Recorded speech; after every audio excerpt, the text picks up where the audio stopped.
Hey, fourth graders, this is our next novel that we're going to read, Bunnicula.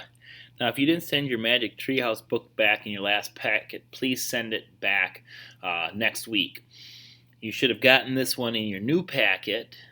Put it in your box with all your pencils and everything. Okay? So, Bunnicula, A Rabbit Tale of Mystery. It's by Deborah and James Howie. A husband and wife combination wrote and illustrated this book.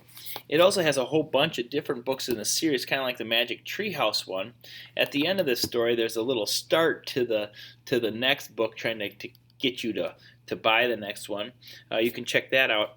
Otherwise, we're going to try to take about one chapter a week, Bunnicula.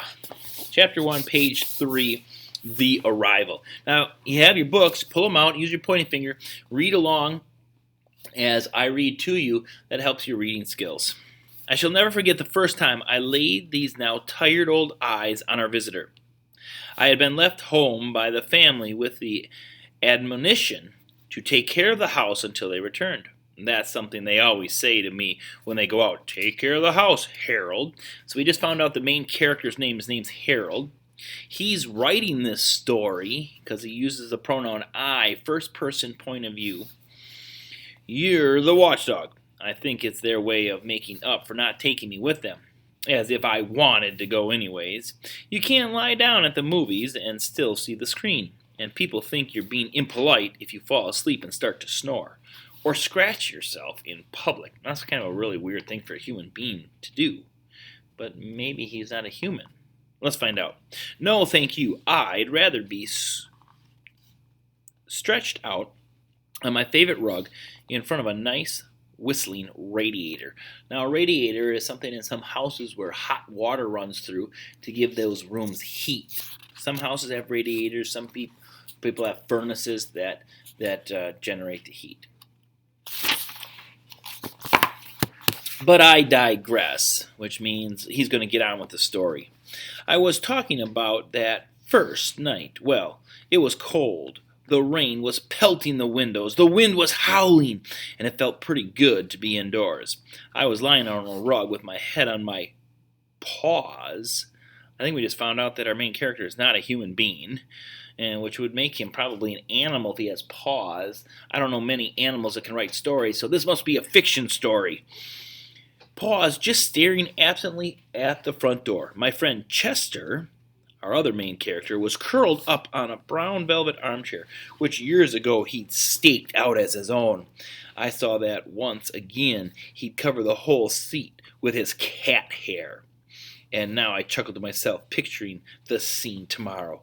Next to grasshoppers, there is nothing that frightens Chester more than the vacuum cleaner. In the midst of this reverie, I heard the car pull into the driveway. I didn't even bother to get up to see who it was. I knew it had to be my family, the Monroes, since it was just about time for the movie to be over. After a moment, the front door flew open. There they stood in the doorway, Toby and Pete and Mom and Dad Monroe. There was a flash of lightning, and in its glare I noticed that Miss Monroe was carrying a little bundle, a bundle with teeny, glistening eyes. Pete and Toby bounded into the room, both talking at the top of their lungs. Toby shouted, "Put him over here, Dad!" "Take your boots off, you're soaking wet," replied their mother, somewhat calmly, I thought, under the circumstances. "But, Mom, what about the—" "First, stop dripping on the carpet." "Would somebody like to take this?" asked Mr. Monroe, indicating the bundle with the eyes. "I'd like to remove my coat."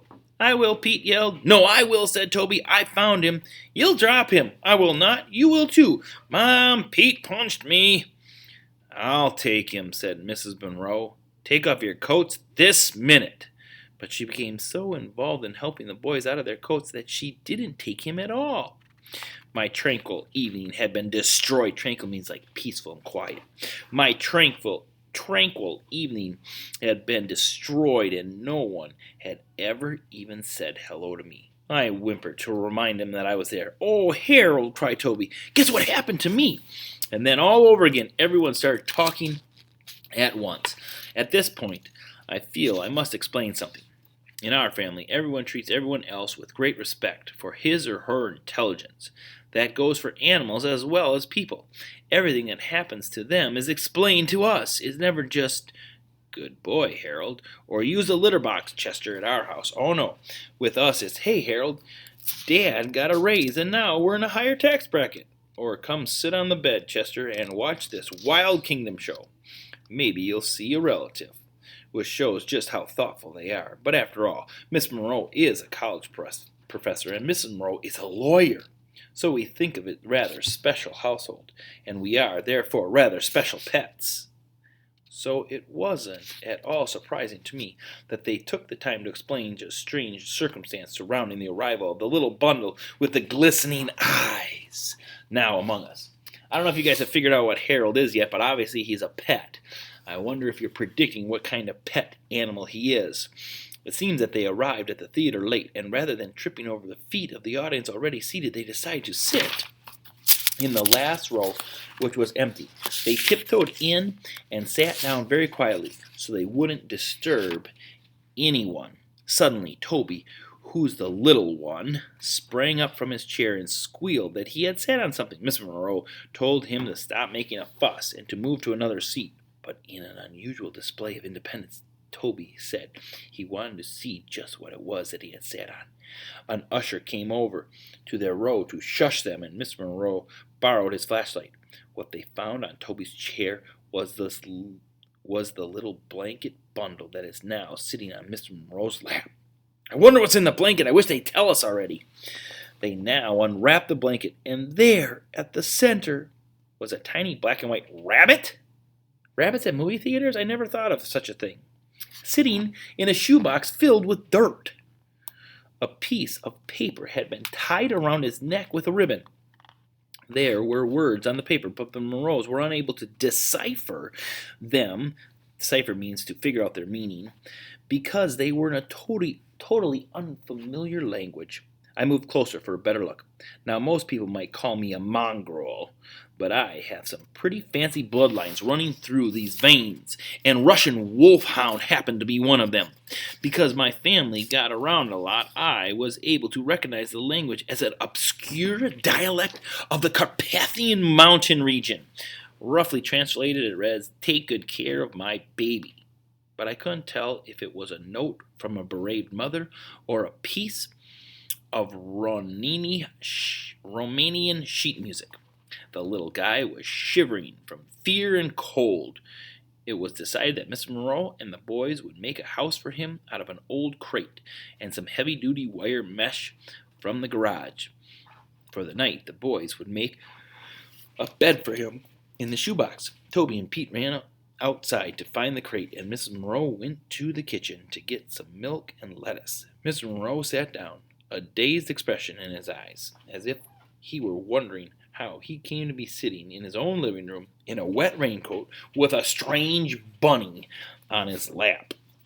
I signaled to Chester, and the two of us casually moseyed, that means to walk very slowly, over to the corner of the room.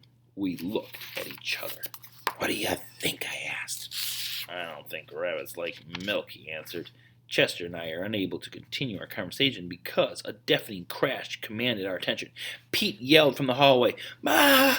Toby broke the rabbit's house." "I didn't. I just dropped it. Pete won't let me carry it. It's too big. Toby's too little." "I am not. You are too." Oh my goodness, these brothers fight so much. "Okay, fellas," Mrs. Monroe called out as she entered with milk and lettuce. "Let's try to get it in here with as little hysteria as possible, please." Chester turned to me and said under his breath, "The lettuce looks repulsive, but if there's any milk left, I get it." I certainly wasn't going to argue with him. I'm a waterman myself. At that moment, the crate arrived, barely standing the strain of being pulled in two directions, so the boys are fighting over that crate.